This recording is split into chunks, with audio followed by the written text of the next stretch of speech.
Science perfection চ্যানেলে সকলকে স্বাগত। আজকে আমরা পরিবেশের জন্য ভাবনা অতি সংক্ষিপ্ত প্রশ্ন আলোচনা করব। Very short questions concerns about our environment. অতি বেগুনি রশ্মির ক্রিয়ায় সিএফসি থেকে উৎপন্ন হয় সক্রিয় ক্লোরিন পরমাণু। বায়ুমণ্ডলের উষ্ণতম স্তরটি হল এক্সোস্ফিয়ার।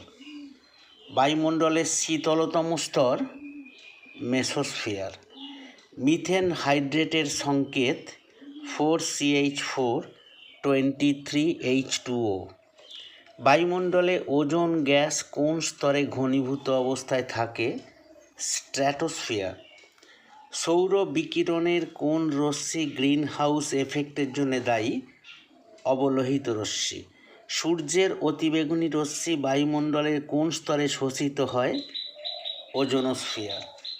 উত্তপ্ত ভূপৃষ্ঠ যে রশ্মি বিকিরণ করে? অবলোহিত রশ্মি।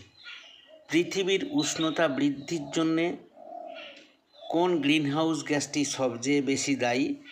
Carbon dioxide. বায়োডিজেল তৈরিতে ব্যবহৃত উদ্ভিদ? জ্যাট্রোফা। বায়োগ্যাসের প্রধান উপাদান? CH4 methane. ট্রোপোস্ফিয়ারে কোন গ্যাসটির পরিমাণ সর্বাধিক? নাইট্রোজেন। বায়ুমণ্ডলের কোন স্তরে কৃত্রিম উপগ্রহ স্থাপন করা হয়? এক্সোস্ফিয়ারে। প্রতি কিলোমিটার উচ্চতা বৃদ্ধিতে বায়ুর উষ্ণতা প্রায় 6.5 ডিগ্রি সেলসিয়াস কমে।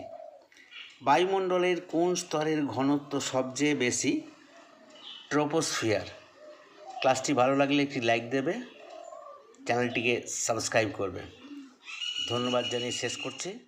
নমস্কার।